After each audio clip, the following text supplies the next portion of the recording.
Employment lifecycle.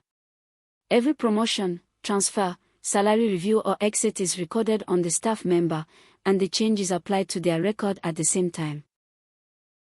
HR opens the staff member, here Chidi Okeke, who has just finished his probation. On his profile there is an employment history tab, the full timeline of his career with us. HR logs his promotion. Because he did well, he moves from field officer to senior field officer.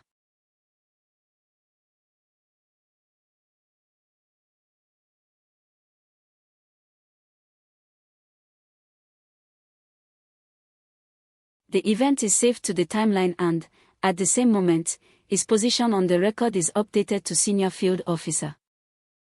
Next, a salary review. This one captures both the previous and the new figure.